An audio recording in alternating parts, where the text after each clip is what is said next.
찬양하는데 굉장히 부담이 되겠네요. 노래만 하면 안 되고 퍼포먼스를 해야 되니까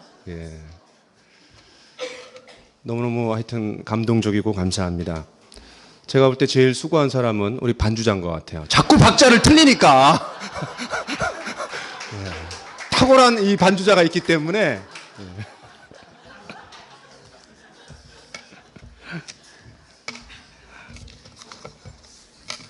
자, 우리 같이 공동체 고백을 한번 선포해 보겠습니다. 사명선언문 주보 밑에 있습니다.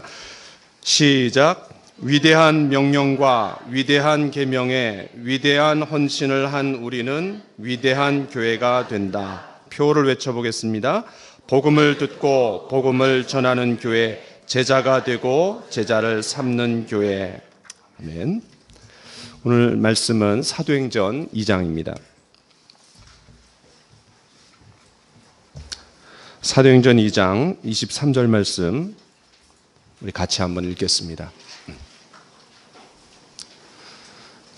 사도행전 2장 23절 시작. 그가 하나님께서 정하신 뜻과 미리 아신 대로 내준 바 되었거늘 너희가 법 없는 자들의 손을 빌려 못 박아 죽였으나. 오늘 말씀의 제목은 십자가에 예수님을 못 박은 우리라는 제목입니다. 오늘은 십자가를 주제로 제가 계속 메시지를 전하고 있는데 그 시리즈 설교 6번째 시간입니다. 지난주에 자세히 본 것처럼 기독교, 그리스도인이라는 용어에는 예수 그리스도가 중심입니다. 예수 그리스도로부터 나온 말들이에요. 또 예수님의 전기를 다룬 4개의 책, 신약 성경의 4복음서에 보면은 예수님의 가장 핵심적인 사역이 십자가라는 것을 보았습니다.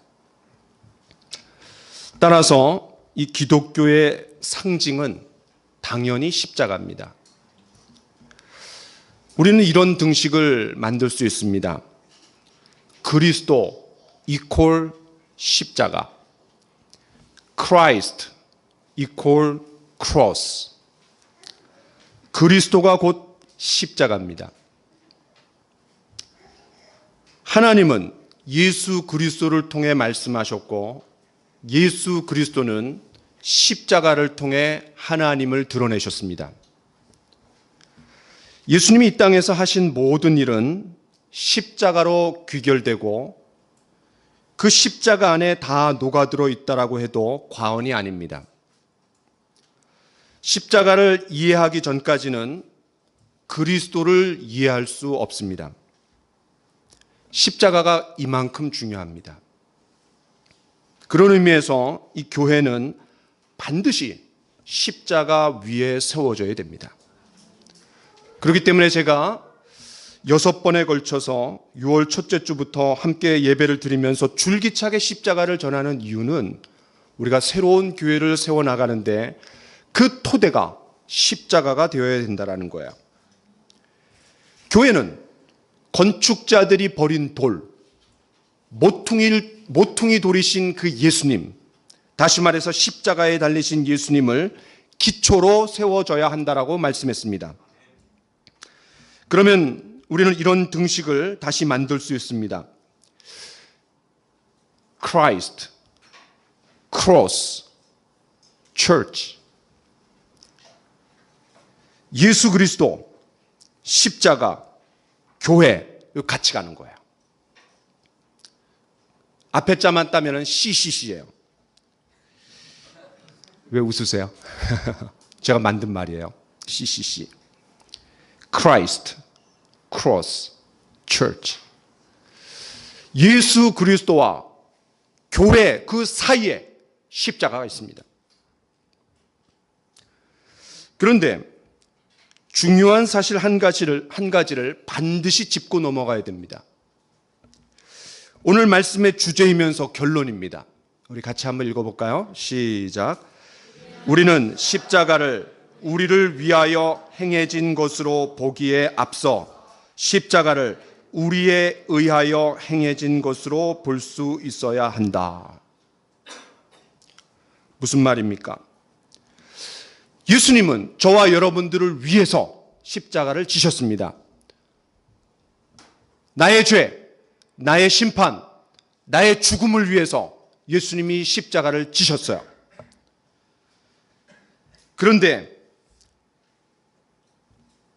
그 예수님이 나를 위해서 십자가를 지셨지만, 나 때문에 십자가를 지셨지만, 나에 의해서 십자가에 못 박혔습니다. 이것이 우리가 경험되고 올바로 고백되어지기 전에는 모든 것이 그냥 이론입니다. 교리입니다. 이것이 경험되지 않은 사람들은 교회를 왔다 갔다 하는 그냥 종교인에 불과합니다. 우리는 도리라 그랬습니다. 아무리 멋있고 좋은 도리라 할지라도 이것을 경험하고 고백하기 전까지는 그냥 밖에 굴러다니는 도리일 뿐입니다. 그 도리, 진짜 성전을 이룰 수 있는 도리 되려면 모퉁이 돌이신 예수 그리스도에게 나와야 됩니다.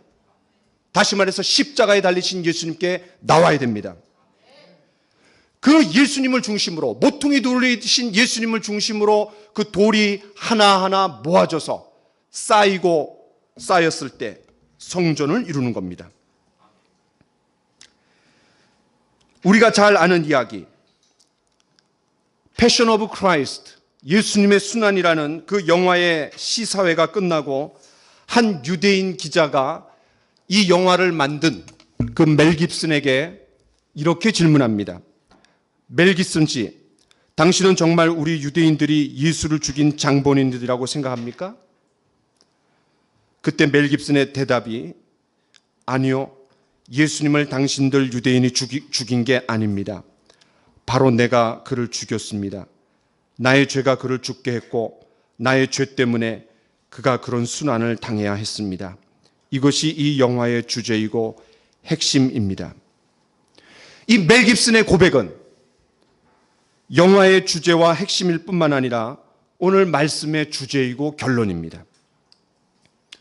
이 고백이 저와 여러분들 모두에게 있기를 간절히 축원합니다. 오직 이 고백 위에서만 교회가 세워질 수 있기 때문에 그렇습니다. 그렇다면 이 주제와 결론으로 나아가기 전에 먼저 던져야 할 질문은 무엇입니까? 예수님은 누가 죽였습니까? 예수님의 죽음은 누구의 책임입니까? 예수님은 죽임을 당하셨습니까? 아니면 스스로 죽었습니까? 첫 번째, 빌라도입니다. 오늘 말씀에 보면 예수님을 십자가에 못 박은 여러 사람들이 등장합니다. 베드로는 예수님을 죽인 장본인들 중에 법 없는 자들이라고 하면서 그들을 고소장에 올렸습니다. 이 법 없는 자들은 누굽니까? 율법과 상관없는 사람들입니다. 다시 말해서 이방인들입니다. 좀 더 구체적으로 말하면 예수님을 십자가에 못 박은 장본인인 로마 군병들, 그리고 그 모든 것을 배후에서 조종하고 지시한 총독 빌라도입니다. 군인들은 상관의 지시에 따라야 되기 때문에 엄밀히 말하면 빌라도가 모든 책임을 져야 됩니다. 법 없는 자들의 대표자는 바로 빌라도입니다. 이 본디오 빌라도는 예수님 당시 로마 황제가 파송한 총독이었습니다. 우리도 일제강점기 때 조선 총독부가 있었던 것처럼 그 당시에 총독이었습니다. 본디오 빌라도는 AD 26년부터 36년까지 10여 년 동안 그 예루살렘, 이스라엘을 다스린 총독이었습니다. 그는 유대인들로부터 미움과 분노를 한 몸에 받는 사람이었습니다. 당시 역사가에 의하면 그는 성전에 드려진 헌금을 수도관을 고치는 데 전용했어요. 유대인들에게 성전은 삶의 중심지입니다. 그렇다면 그렇게 한 거는 아킬레스건을 건드린 거야. 결정적으로 유대인을 분노하게 만든 것은 다음의 사건 때문이었습니다. 우리 같이 한번 읽어볼까요? 시작. 그때 마침 두어 사람이 와서 빌라도가 어떤 갈릴리 사람들의 피를 그들의 제물에 섞은 일로 예수께 아뢰니. 이런 묘사는 그 빌라도의 불같은 성격, 포악과 잔인함의 그런 단적인 신뢰일 뿐입니다. 빌라도는 법과 질서를 지키기 위해서 골치 아픈 유대인을 확고한 지배하에 두기 위해 수단과 방법을 가리지 않고 아주 무자비하게 공포 정치를 했습니다. 그럼 성경은 이 빌라도의 죄를 어떻게 고발합니까? 사실 이 빌라도는 예수님을 신문하면서 무려 3번이나 예수님 죄가 없었다라는 걸, 무죄였다라는 걸 얘기합니다. 이거를 아주 잘 그려놓은 본문이 누가복음 23장이에요. 우리 같이 한번 가보겠습니다. 누가복음 23장.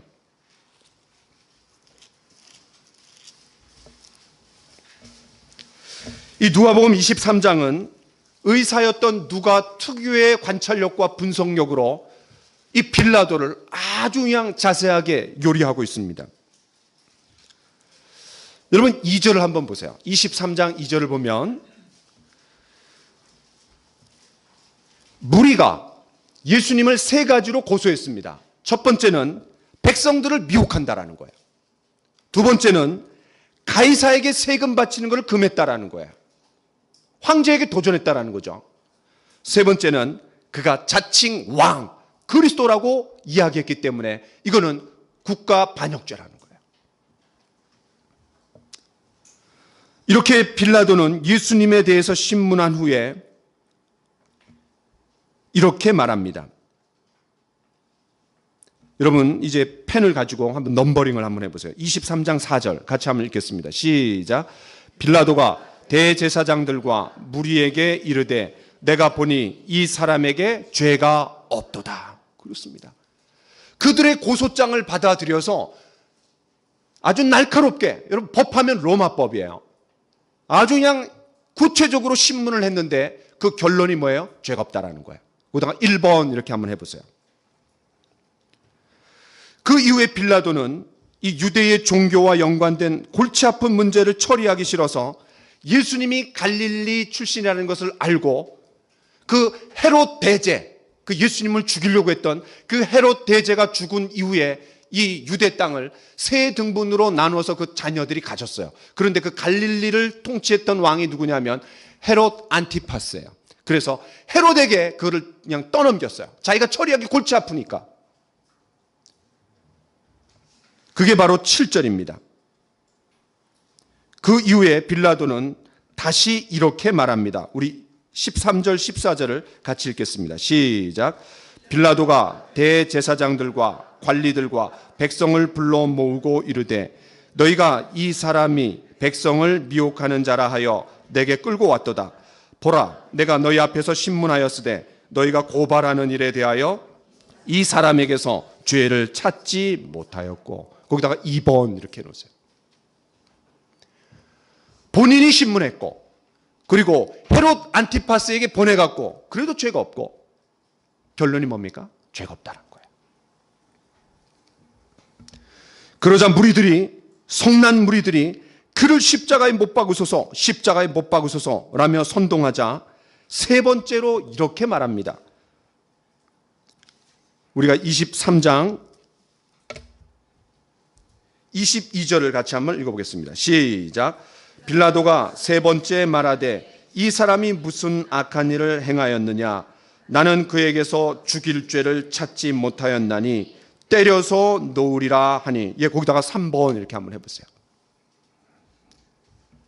이처럼 3번에 걸쳐서 그는 예수님이 죄가 없다라고 선언했습니다. 이 로마를 대표하는 빌라도가 여러 번 예수님을 신문한 결과가 무죄예요. 무죄라는 것을 알면서도 그럼 왜 빌라도가 예수님을 십자가에 못 박는데 내주었을까요? 그것은 비겁함 때문입니다. 그의 비겁함은 여러 단계로 드러났습니다. 우리가 누가복음 23장 12절을 같이 한번 읽어봅시다. 시작. 헤롯과 빌라도가 전에는 원수였으나 당일은 서로 친구가 되니라. 어제의 적도 나의 이익을 위해서는 오늘의 친구가 되는 거야. 두 번째 비겁함은 예수님이 무죄임을 분명히 알면서도 그 피에 굶주린 종교 지도자들과 무리들의 원성을 무마시키기 위해 이런 조치를 내립니다. 16절. 그러므로 때려서 놓겠노라. 죄가 없는데 왜 때려요? 얼마나 야비합니까? 죽일 죄를 찾지 못했다라면 무죄에 방면하는 게 공직자로서 마땅히 해야 될 일입니다. 더군다나 세계를 통치하는 로마의 그런 행정관으로서 이거는 공정한 처사가 아닙니다. 더 나아가 빌라도의 비겁함은 아주 그럴듯하게 머리를 굴리기 시작합니다. 광복절 특사와 같이 6월절 특사를 생각해 놓고 악랄한 바라바를 제시하면서 무리들에게 선택하라고 합니다. 그 바라바가 누굽니까? 우리 19절을 같이 한번 읽어보겠습니다. 시작.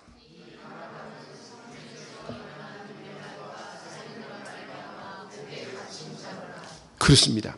바라바가 이런 사람이에요. 결국 이 빌라도는 잘못된 선택사항을 무리들에게 제시한 꼴이 됐어요.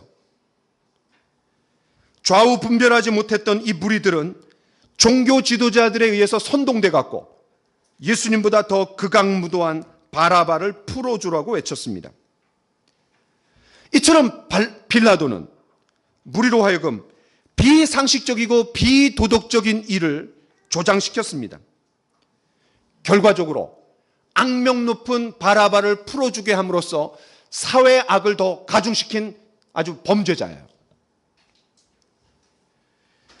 이 빌라도의 비겁함은 이제 극에 치달았습니다. 우리 이 말씀을 한번 읽어봅시다. 시작. 빌라도가 아무 성과도 없이 도리어 밀란이 나려는 것을 보고 물을 가져다가 무리 앞에서 손을 씻으며 이르되 이 사람의 피에 대하여 나는 무죄하니 너희가 당하라. 모든 책임을 유대인에게 떠넘기는 거예요. 그의 손에 물이 마르기도 전에 예수님을 십자가에 못 박으라고 내어줍니다. 같이 한번 읽겠습니다. 시작. 이에 바라바는 그들에게 놓아주고 예수는 채찍질하고 십자가에 못 박히게 넘겨주니라. 이 중요한 단어가 넘겨줬다라는 거예요. 넘겨줬다는 거예요. 누가 넘겨줬습니까? 누가 넘겨줬어요? 빌라도가 넘겨준 거예요. 주어가 빌라도입니다. 무엇 때문에 넘겨줬습니까? 비겁함 때문에 넘겨줬습니다. 이 사실을 누가는 너무나 정확하게 묘사했습니다. 우리 22절부터 23절부터 한번 같이 읽겠습니다. 시작. 그들이 큰 소리로 재촉하여 십자가에 못 박기를 구하니 그들의 소리가 이긴지라. 이에 빌라도가 그들이 구하는 대로 하기를 언도하고 그들이 요구하는 자 곧 밀란과 살인으로 말미암아 옥에 갇힌 자를 놓아주고 예수는 넘겨주어 그들의 뜻대로 하게 하니라. 여러분 펜을 들고 한번 밑줄을 한번 해보세요. 23절에 그들의 소리, 24절에 그들의 구함, 25절에 그들의 요구, 25절 끝에 그들의 뜻. 저는 어느 날 이 누가복음 23장 큐티를 하면서 너무나 압도됐어요. 그렇구나. 이 빌라도의 문제가 그들의 소리, 그들의 구함, 그들의 요구, 그들의 뜻에 자기의 공정, 자기의 양심의 소리는 온데간데 없어진 거야. 성경이 묘사하는 고소가 얼마나 날카롭습니까? 주변의 압력, 그 주변을 너무나 의식한 나머지 진리를 외면하고 예수님을 십자가에 넘겨준 역사의 죄인이 되었습니다. 이리저리 자기 편리한 대로 핑계거리를 찾다가 결국 우유부단하게 그 일을 처리한 거예요. 그 결과 기독교회는 사도신경, 사도들의 교리를 만들면서 이 빌라도의 죄책을 엄격하게 따집니다. 교회의 핵심 교리를 담고 있는 이 신앙 고백인 사도신경에서 본디오 빌라도를 어떻게 묘사했어요? 본디오 빌라도에게 고난을 받으사 십자가에 못 박혀 죽으시고, 모든 세대의 그리스도인들이 본디오 빌라도의 이름을 잊지 않습니다. 엄청난 죗값을 치르는 거야. 그러나 어떻게 우리가 빌라도에게 손가락질하며 비난할 수 있습니까? 저와 여러분들이 빌라도와 같은 입장에 섰더라면 어떻게 생각하고 어떻게 행동했겠어요? 저와 여러분도 유리한 상황을 만들면서 이리저리 핑계거리를 찾을 때가 없습니까? 각자 자신이 결단해야 할 것을 다른 사람들에게 떠넘기며 책임을 전가시킨 적은 없습니까?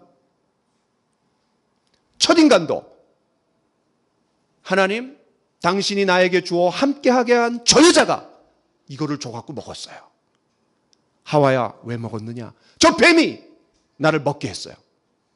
최초의 인간도 죄를 전가했습니다. 은근히 예수님을 위하는 것처럼 포장하면서 속으로 자신의 입속을 챙긴 적은 없습니까? 자신을 정당화하고 합리화하는 소리에 내면의 소리, 양심의 소리를 묵살시킨 적은 없습니까? 비겁하고 야비하게 타협하며 진리를 외면하고 우유부단하게 행동할 때는 없었습니까? 누가는 이런 빌라도의 모습을 거울로 삼아 저와 여러분들을 고발하는 거예요. 우리 자신의 모습을 좀 자세히 보라고 묘사하고 있는 거예요. 어느 누가 빌라도를 손가락질할 수 있습니까? 빌라도의 모습 속에 저와 여러분들의 모습이 오버랩되지 않습니까? 두 번째는 종교 지도자들, 특별히 제사장들입니다. 예수님을 십자가에 내어준 두 번째 사람으로 베드로는 너희가 법 없는 자들의 손을 빌려서 예수를 십자가에 내주었다, 이렇게 얘기해요. 이 너희는 누굽니까? 유대 종교 지도자들입니다. 구체적으로 제사장들입니다. 비록 빌라도가 예수님을 무죄를 선언했을 때 그 배후에서 무리를 선동하고 그 빌라도의 입지를 꼼짝없게 만든 그 작자들은 다름 아닌 제사장들이었습니다. 예수님도 종교 지도자들의 죄가 빌라도보다 더 크다라고 말씀하신 적이 있어요. 우리 같이 한번 읽겠습니다. 시작. 예수님도 그렇게 인정하셨어요. 빌라도가 예수님을 죽인 장본인임에 틀림없어요. 그의 명령에 의해서 로마 군병들이 십자가에 못 박았어요. 그러나 그 배후에서 그는 제사장들이라는 거예요. 초기부터 이 종교 지도자들은 예수님을 못마땅하게 여겼습니다. 예수님께서 율법을 존중하지 않는 태도를 보일 때, 또 그분이 도발적인 그런 선언들을 할 때, 특별히 이번 주 우리가 누가복음을 읽으면서 이미 그런 분위기를 좀 보았습니다. 우리 같이 한번 읽어볼까요? 시작. 그들은 노기가 가득하여 예수를 어떻게 할까 하고 서로 의논하니라. 예수님이 손 마른 자를 고쳐주셨을 때, 그때부터 이미 안식일 날 예수님이 그 일을 한 것 가지고 죽이려고 작정을 했어요. 똑같은 사건을 다루고 있는 그 마가복음에서는 어떻게 얘기하냐면, 어떻게 할까 서로 의논한 게 아니라 어떻게 죽일까 서로 의논했다고 얘기했어요. 이거는 예수님의 사역의 초기입니다. 처음부터 죽이려고 작정한 거예요. 점점 압박해가는 거예요. 한마디로 이 예수님은 그들의 제거의 대상이었습니다. 로마 법정에서는 예수님을 고소한 제목이 폭동교사죄라면 유대 법정에서는 예수님의 죄가 참남죄입니다. 참남죄. 다시 말해서 자기가 하나님이라는 거예요. 우리 마태복음 26장으로 한번 가보겠습니다. 마태복음 26장.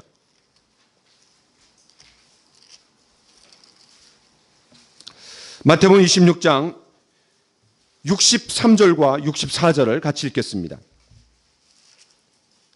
시작.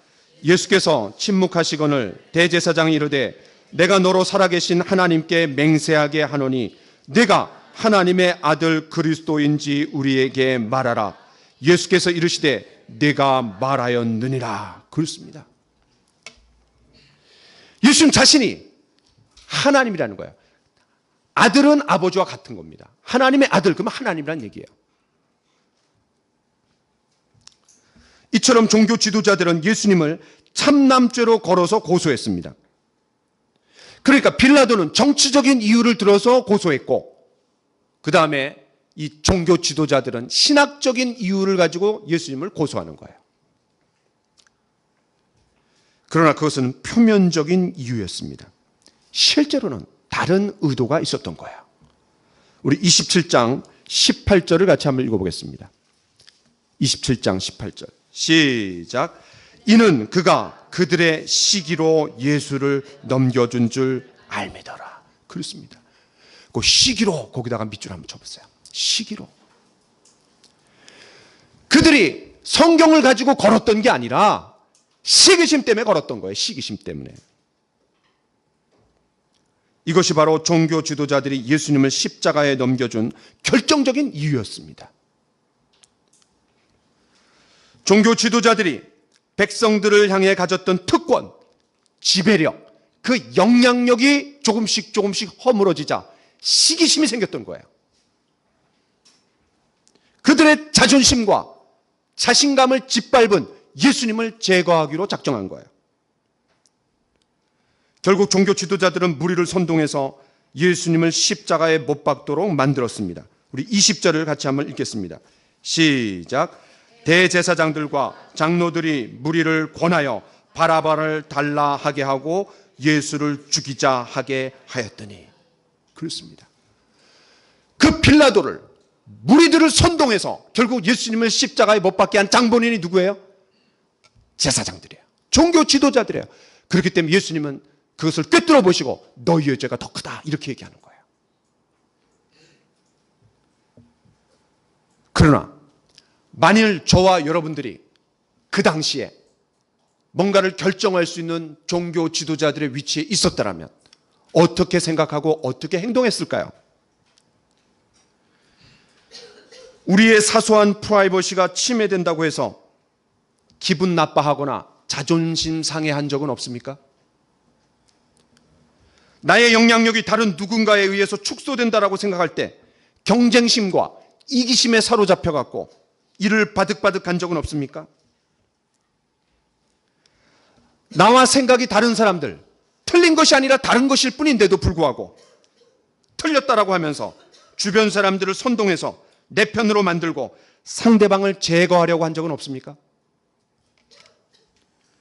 나보다 더 훌륭하게 주님을 섬기며 탁월한 아이디어와 헌신으로 교회를 이롭게 하는 사람이 보일 때 박수 쳐주고 격려해주고 칭찬해주기보다는, 과감하게 내 자리를 내주기보다는, 그 사람이 더 헌신할 수 있도록 발판을 만들어주기보다는 시기하고 경쟁 상대로 여기고 제거하려고 작업하고 그런 적은 없습니까?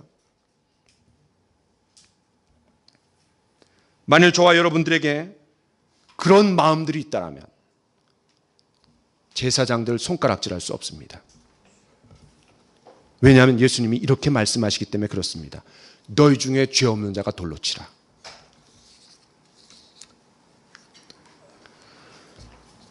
뭐니 해도 가룟 유다를 빼놓을 수 없습니다. 그 베드로가 예수님을 죽음으로 내몰았던 장본인들 중에 너희가 법 없는 자들의 손을 빌어서 예수를 넘겨주었으나 라고 할 때 그 너희가에는 가룟 유다도 포함됩니다. 왜냐하면 이 가룟 유다는 예수님을 십자가로 내몰아가는 과정에서 종교 지도자들과 한 패거리가 되었던 유대인입니다. 가룟 유다, 그는 배신의 아이콘입니다. 배신자의 키스를 우리는 유다의 키스라고 얘기합니다. 결국 가룟 유다가 예수님을 팔아 넘겼기 때문에, 이 내부자의 배신이 있었기 때문에 예수님께서 십자가에 못 박히시게 된 거예요. 그래서 예수님이 이렇게 말씀하신 적이 있어요. 차라리 나지 않았으면 더 좋을 뻔했다. 종교 지도자들이 빌라도보다 더 큰 죄라면 그 종교 지도자들보다 더 큰 죄는 이 가룟 유다입니다. 그런데 이상하게도 이 기독교의 안에는 이 가룟 유다에 대해서 지나친 관심과 동정심을 갖는 분들이 계신 것 같아요. 예수님께서 십자가에 못 박혀 죽으셔야 했다라면 누군가가 배신을 해야 되는데 가룟 유다가 희생자가 된 거 아닙니까? 그러니까 박수 쳐줘야 되는 게 아닙니까? 그는 놀라운 역할을 한 겁니다. 어떻게 그에게 손가락질할 수 있습니까? 단지 하나님의 섭리의 희생자였을 뿐인데요, 그는 배신자가 아니라 희생자입니다. 그렇게 생각하는 분들이 계신 것 같아요. 꼭 또 질문을 받으면 그런 사람들 나와요. 성경도 그런 사람들의 입장을 지지해 주는 것 같습니다. 같이 한번 읽어볼까요? 시작. 그 중에 하나도 멸망하지 않고 다만 멸망의 자식뿐이오니 이는 성경을 응하게 하려 함이다. 예언의 성취로 그렇게 했다라는 거예요. 더 나아가서 사단이 그 마음속에 들어가 갖고 장난했기 때문에 어쩔 수 없었다라는 거예요. 그리고 그 가룟 유다를 두둔하는 사람들이 있습니다.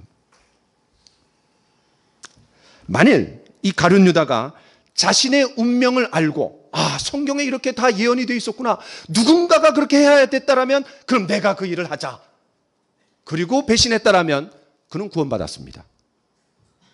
왜냐하면 놀라운 사도 아니에요. 성경의 뜻을 이루는데 자기가 큰 일을 담당한 사람 아니에요. 그걸 알고 자기를 희생시켰으니까. 그런데 그렇게 알고 한 게 아니에요. 어떻게 합니까? 성경은 이렇게 말합니다. 같이 한번 읽겠습니다. 시작.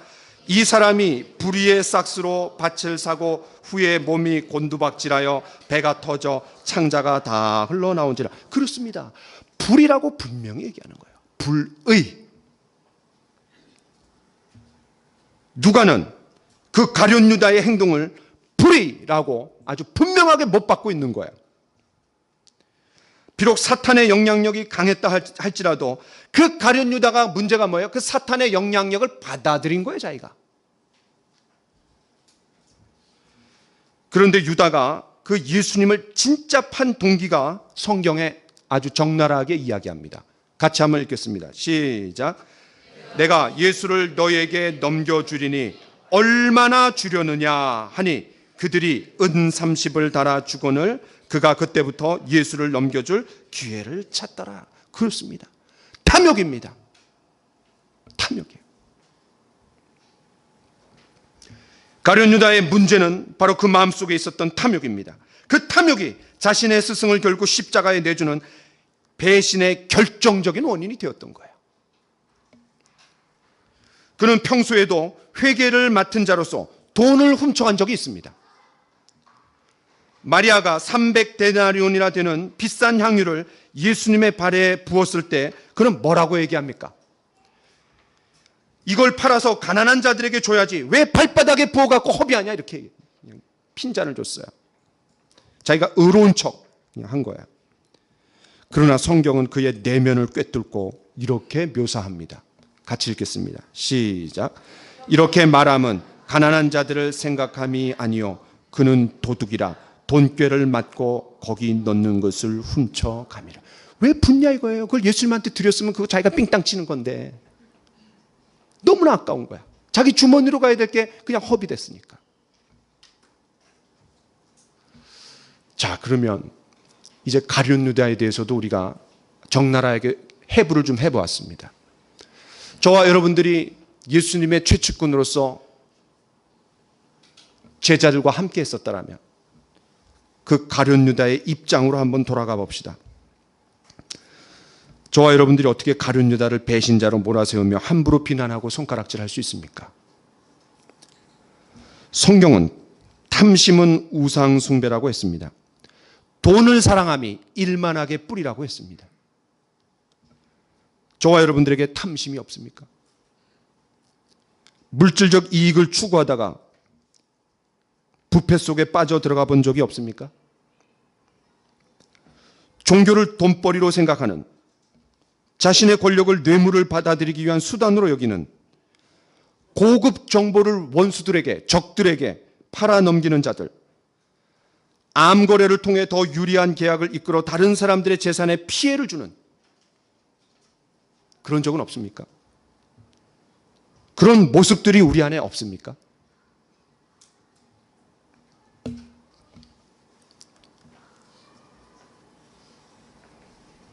네 번째는 하나님, 사랑으로입니다. 지금까지 우리는 누가 예수님을 십자가에 내어 주었다라고 보았습니까? 세 종류의 사람들을 보았습니다. 빌라도, 종교 지도자들, 가룟 유다. 그러나 성경은 거기에서 멈추지 않습니다. 오늘 본문에 보면 그들만 고소장에 기록한 것이 아니었습니다. 같이 한번 읽어보겠습니다. 시작. 그가 하나님께서 정하신 뜻과 미리 아신 대로 내준 바 되었거늘. 이 모든 일들이 결국 하나님의 주권적인 계획 속에 있었다라고 성경은 분명히 얘기합니다. 같이 한번 읽어봅시다. 시작. 자기 아들을 아끼지 아니하시고 우리 모든 사람을 위하여 내주신 이가 어찌 그 아들과 함께 모든 것을 우리에게 주시지 아니하시겠느냐. 이 말씀에 의하면 누가 예수님을 넘겨주었다라고 말합니까? 하나님이 넘겨주었다라는 거예요. 내어주다, 넘겨주다, 팔다, 이 말이 계속 우리가 지금 보고 있습니다. 그런데 내어주고 팔았던 장본인들, 빌라도, 종교 지도자들, 가룟 유다 뿐만 아니라 하나님도 내어주었다라는 거예요. 물론 그 동기는 다릅니다. 다른 사람들은 비겁함으로, 시기심으로, 탐욕으로 넘겨주었지만 하나님은 사랑으로 넘겨주었습니다.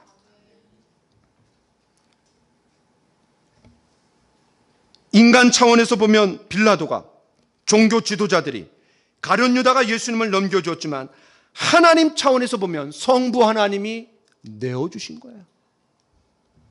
왜 그렇습니까? 저와 여러분들에 대한 사랑 때문입니다. 이것이 복음입니다. 이게 복된 소식입니다. 이게 기쁜 소식입니다. 같이 한번 우리 성경을 읽어봅시다. 시작. 사랑은 여기 있으니 우리가 하나님을 사랑한 것이 아니요 하나님이 우리를 사랑하사 우리 죄를 속하기 위하여 화목 제물로 그 아들을 보내셨음이라. 그렇습니다. 하나님의 진노를 풀어드리기 위해 화목 제물로, 다시 말해서 십자가에 예수님을, 그 독생하신 예수님을 내어주신 거예요.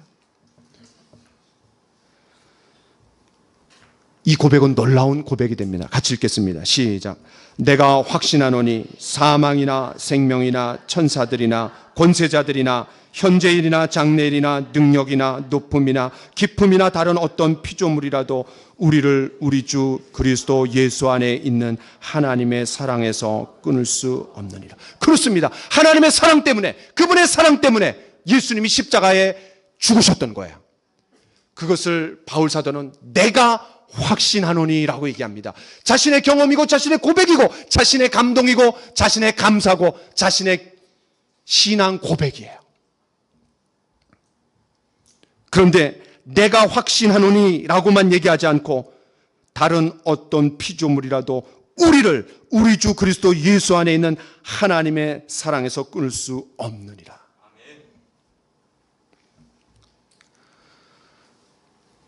다섯 번째는 예수님이 자발적으로 십자가를 향해 걸어갔습니다. 오늘 말씀을 전하면서 누가 예수님을 십자가에 내주었습니까? 라는 질문에 우리가 답변을 해나가고 있습니다. 빌라도, 종교 지도자들, 가룟 유다만 볼 때는 예수님이 십자가에서 죽임을 당하신 겁니다. 그러나 하나님 편에서 생각했을 때 하나님이 사랑으로 내어주셨고 예수님이 그 하나님의 계획을 받아들이셔서 자발적으로 걸어가셨다면 예수님은 십자가에서 죽임을 당하신 것이 아니라 십자가에 죽으셨습니다. 성부 하나님의 계획 속에 예수님은 그 제안을 기꺼이 받아들이신 거야. 그 사도행전 2장 23절 오늘 본문에 그가 하나님의 미리 계획하심 가운데 자기를 십자가에 내어주었고 주어가 뭐냐면 그가 예수님입니다. 다시 말해서 예수님이 십자가로 자발적으로 걸어가셨다는 거예요. 하나님 아버지의 뜻을 행하기 위해 자발적으로 자신을 십자가에 내어주셨습니다. 그렇다면 예수님께서 십자가의 길을 자발적으로 걸어가셨다는 증거가 무엇입니까? 몇 가지를 우리가 생각해 볼 수 있습니다. 예수님이 사역 초기에 40일 동안 줄이신 후에 광야에서 마귀가 와서 세 가지 질문을 합니다. 돌을 떡으로 만들어라. 네가 성전에서 뛰어내리라. 천하만국을 보여주면서 나한테 절해라. 다 주겠다. 그때 돌을 떡으로 만들든지 뛰어서 내리든지 아니면 절했다라면 그는 십자가 없이 영광을 취하는 겁니다. 그렇게 하지 않은 것이 십자가의 길을 가겠다라는 거예요. 왜 죄가 없으신 예수님이 모든 죄인들과 함께 같이 세례를 받았습니까? 십자가의 길을 걸어가겠다라는 거예요. 물 안으로 들어가는 것은 죽음이고 물 바깥으로 나오는 건 부활이에요. 그는 사역 초기부터 십자가의 길을 걸어가겠다라고 얘기했어요. 베드로에게 신앙 고백을 받으셨습니다. 주는 그리스도시요 살아계신 하나님의 아들이니다. 그때 칭찬했습니다. 그때 예수님이 뭐라고 말합니까? 비로소 당신이 인자가 예루살렘에 올라가서 고난을 받고 십자가에 못 박히고 죽어야 된다는 것을 비로소 말씀하셨다 그랬어요. 다시 말하면 그 고백을 기다렸고 그 고백이 떨어지기에 무섭게 예수님은 드디어 십자가의 길을 얘기하시는 거예요. 그리고 어떻게 합니까? 예루살렘을 향해서 올라가기로 작정하셨다라고 얘기했습니다. 그러나 보다 직접적으로 말씀하신 한 구절이 있습니다. 우리 같이 한번 읽어보겠습니다. 시작. 나는 선한 목자라. 선한 목자는 양들을 위하여 목숨을 버리거니와 이를 내게서 빼앗는 자가 있는 것이 아니라 내가 스스로 버리노라. 그렇습니다. 제 아무리 빌라도가 종교 지도자들이 가룟 유다가 작업을 했다 할지라도 그걸 거부할 수 있습니다. 그러나 그분이 스스로 걸어가셨다는 거예요.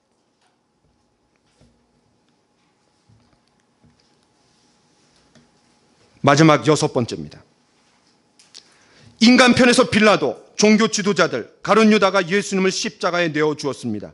그러나 하나님 편에서 보면 성부 하나님, 또 성자 예수님은 십자가에 자발적으로 내어 주셨습니다. 이제 마지막으로 한 가지를 더 하려고 합니다. 예수님을 십자가에 못 박은 사람은 바로 접니다. 바로 여러분들입니다. 우리는 빌라도, 종교 지도자들, 가룟 유다를 보면서 우리 자신의 모습을 보았습니다. 그들 안에 있는 비겁함, 그들 안에 있는 시기심, 그들 안에 있는 탐욕, 그것이 여전히 우리 안에 있음을 보았습니다. 만일 저와 여러분들이 그들의 위치에 있었더라면 우리도 똑같이 행동했을 것입니다. 아니, 실제로 우리는 그것을 했습니다. 성경을 한번 읽어보겠습니다. 시작. 타락한 자들은 다시 새롭게 하여 회개하게 할 수 없나니 이는 그들이 하나님의 아들을 다시 십자가에 못 박아 드러내놓고 욕되게 합니다. 저는 이 말씀 볼 때 너무 놀라워요. 아, 예수님이 2000년 전에 십자가에 못 박혀 죽었는데 또 죽일 수도 있구나. 또 죽일 수도 있는 거구나. 물론 이 말씀은 구원을 받은 후에 신앙을 버리고 배교하고 타락한 사람들을 이야기하는 겁니다. 그러나 그 신앙을 가진 다음에 배교해갖고 타락한 자들이 만약에 저와 여러분들이 예수님을 믿기 전에 타락한 상태라면 상태라는 측면에서는 똑같은 거예요. 그러면 저와 여러분도 예수님을 십자가에 못 박는 거예요. 엄밀히 말하면 예수님을 십자가에 못 박은 장본인들은 누굽니까? 망치로 못을 들고 십자가에 못 박은 사람들은 로마 군병들입니다. 그런데 여러분, 사복음서를 샅샅이 뒤져보십시오. 그들이 손에 망치를 들고 못을 들고 대못을 찌르고 때리고 피와 망치와 그런 고통에 대해서 로마 군병들을 묘사하는 장면은 없습니다. 단지 로마 군병들이 예수님을 십자가에 못 박았다, 십자가에 박았다, 그런 표현만 있지 피, 고통, 망치, 못 이런 표현들이 나오지 않아요. 게다가 예수님은 아버지여 저들이 하는 것을 저들이 알지 못함이다 라고 하면서 마치 그들의 죄를 비난하지 않는 것처럼 보입니다. 오히려 빌라도, 종교 지도자들, 그리고 가룟 유다, 이런 사람들의 죄를 아주 리얼하게 드러냅니다. 왜 그렇습니까? 로마 군병들이 죄인이 아니라는 거예요. 물론 그들도 죄인입니다. 그러나 그들보다 더 심각한 죄는 종교 지도자들이었고, 그 종교 지도자들보다 가룟 유다였고, 그런 모든 예수님을 십자가에 못 박은 사람들의 모습이 저와 여러분들 안에 있다라는 거예요.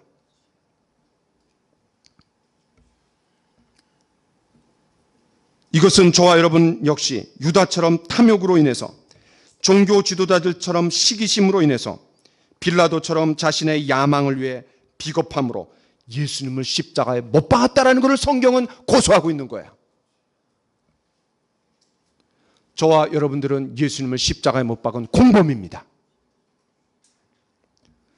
이사야 선지자는 예수님을 죽인 자가 바로 저와 여러분 우리 모두라는 사실을 단도직입적으로 고소합니다. 같이 한번 읽을까요? 시작. 그가 찔림은 우리의 허물 때문이요 그가 상함은 우리의 죄악 때문이라. 그가 징계를 받음으로 우리는 평화를 누리고 그가 채찍에 맞음으로 우리는 나음을 입었도다. 그렇습니다.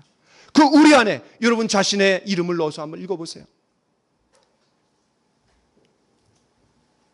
빌라도, 종교 지도자들, 가룟 유다가 아닌 바로 내가, 바로 여러분들이, 저와 여러분들이 예수님을 십자가 죽음으로 내몬 장본인이라는 그 고백을 진심으로 할 수 있다면 저와 여러분들 안에 떨림이 있습니다. 예수님이 십자가에서 죽으셔야 했다라면, 그리고 그것이 자신의 죄 때문이 아니라면, 저와 여러분들의 죄와 심판과 죽음을 위해 대신 죽으신 것이라면, 저와 여러분들의 죄는 누군가가 대신 죽어야 할 만큼 심각한 죄라는 겁니다. 여기에 바로 떨림이 있습니다. 그 떨림을 찬양한 가사가 있습니다. 여러분 찬송가 147장을 한번 펴보세요.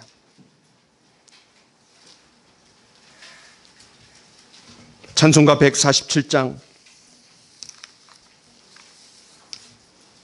거기 너 있었는가 그때에 주님 그 십자가에 달릴 때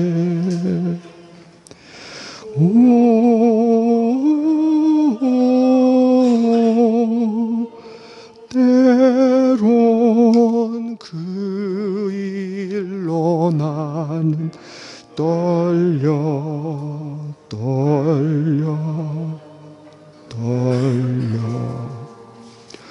거기 너 있었는가 그때에 거기 너 있었는가 그때에 주님 그 시간 위에 달릴 때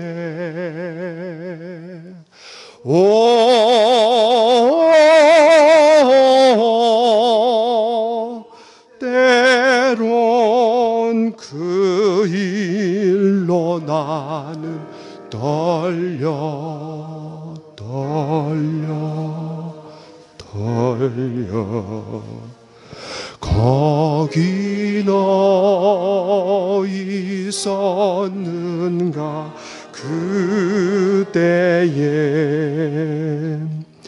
거기 너 있었는가 그때에. 해가 그 밝은 빛을 잃을 때,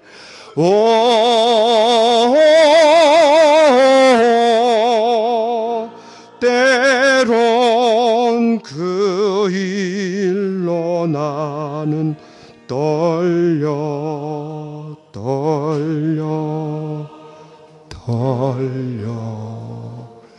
거기 너 있었는가 그때에. 거기 너 있었는가 그때에. 주님 그 무덤 속에 누일 때,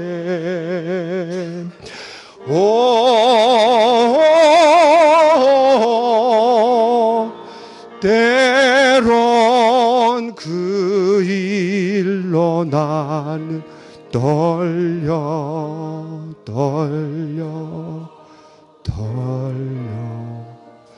거기 너 있었는가 그때에.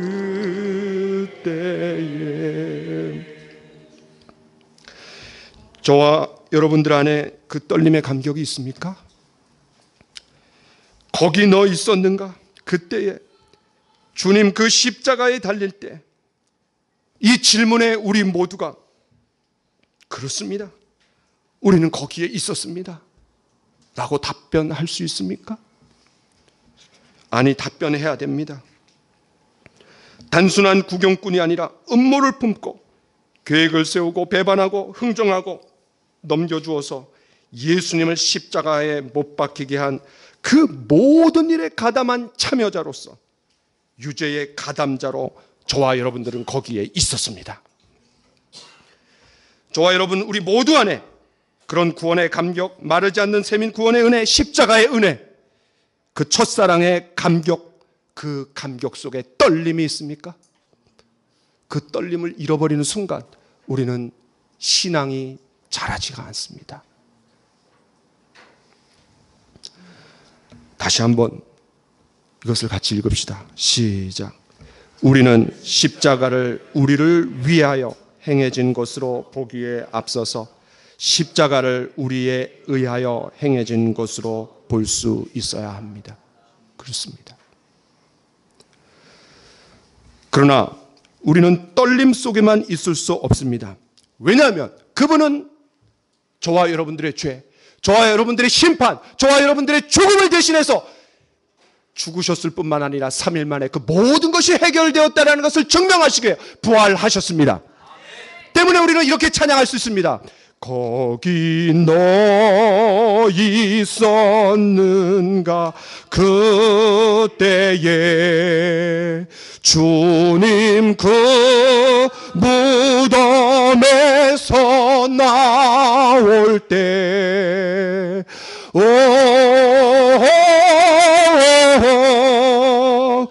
때론 그 일로 주께 영광, 영광, 영광.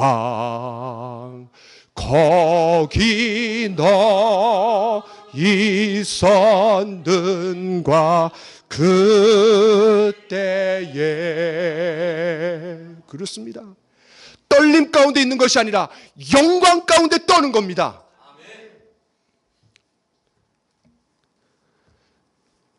말씀을 마무리하려고 합니다. 떨림과 영광을 간직한 한 사람을 소개하며 말씀을 마치려고 합니다. 1982년 4월 26일 화창한 봄날에 사랑하는 둘째 딸 신희는 3살과 5살 난 2딸과 남편을 남겨놓고 만 29세 일기로 세상을 떠났다. 위암 수술을 받은 날부터 167일 동안 극심한 고통을 겪었던 신희는 전주 예수병원 병실에서 끝내 숨을 거뒀다. 아내가 신희의 눈을 감겨주고 있었다. 의사와 간호원들이 들어와 산소 호스와 목에다가 심장으로 꽂은 주사 바늘을 빼내고 있었다. 나는 그 방에서 모두 나가주기를 청했다. 신희와 단둘이만 있고 싶었다. 그의 고통은 끝났다.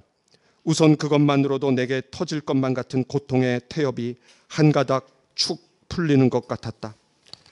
신희가 신부처럼 주님 품에 안겼을까? 어린 딸로 안겼을까? 나와 자신의 사체를 바라보고 있을까? 꼭 붙잡고 있는 신희의 손목이 서서히 굳어지며 차가워지고 있음을 느꼈다. 종이장같이 마르고 창백한 얼굴은 분명 태풍이 지나간 뒤에 호수같이 잔잔했다. 지상에 산 사람 얼굴 중에 이토록 성스럽고 가난한 여인의 얼굴이 있을까? 시간이 흐른다. 나는 언어도 행동도 존재 자체도 정지된 제로점에 선 것이다. 십자가 위에 주님을 쳐다본다. 가시관 밑에서 피가 줄줄 흐르고 있다. 주님의 제로와 나의 제로, 주님의 고통과 내 고통, 주님의 죽음과 내 죽음, 신희의 죽음이 만나고 있는 것일까? 잠시 뒤에 생각했지만 나는 주님께 섭섭했다. 그리도 가냘픈 아이에게 그리도 가혹한 고통을 주시다니 주여! 하고 부를 힘이 없었던 것이다. 이윽고 내게는 한 기적이 일어났다. 깊고 깊은 존재의 밑바닥, 주님이 뚫어버린 지하에서 지하수가 솟듯 세미한 음성으로 한 찬송이 터지고 있었다.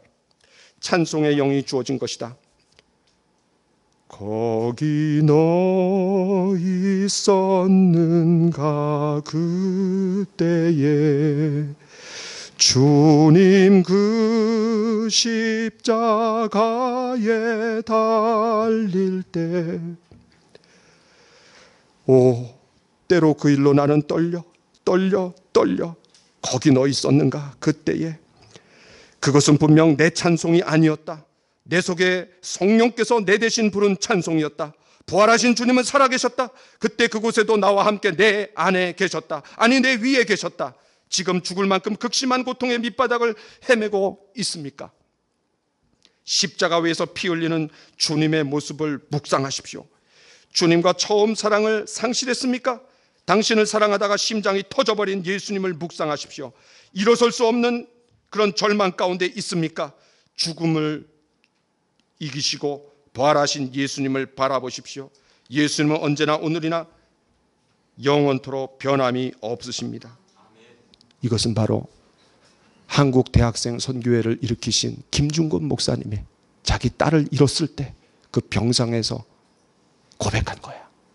그가 십자가에 달리신 예수님, 2000년 전이 아니라 그 병상에 함께 하신 주님, 부활의 영광 가운데 그분을 만나고 이 놀라운 찬양을 했던 겁니다. 우리 다 같이 일어나서 이 찬양을 함께 하면서 같이 기도하고 말씀을 마치려고 합니다.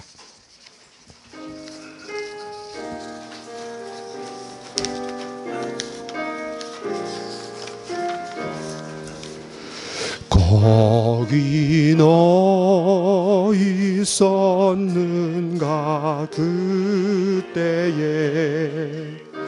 님 그 십자가에 달릴 때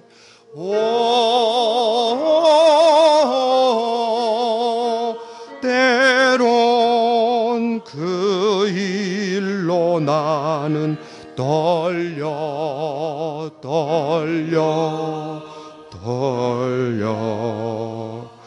거기 너 있었는가 그때에 거기 너 있었는가 그때에 주님 그 나무 위에 달릴 때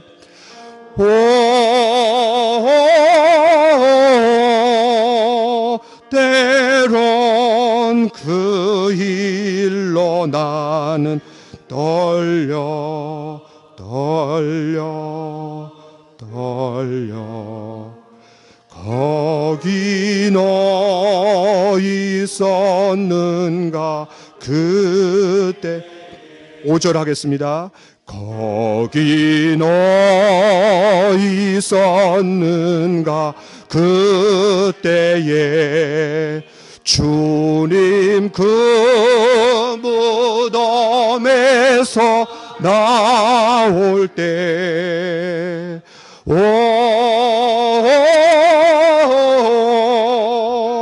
때론 그 일로 주께 영광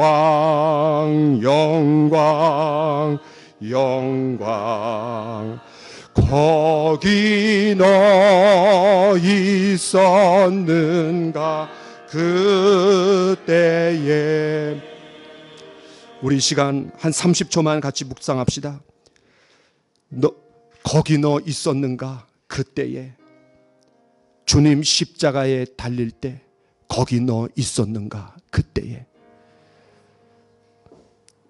이 시간 빌라도와 종교 지도자들과 가룟 유다를 생각해 보면서 사랑으로 내어주신 하나님을 생각하면서 그 길을 스스로 자발적으로 걸어가신 주님을 묵상하면서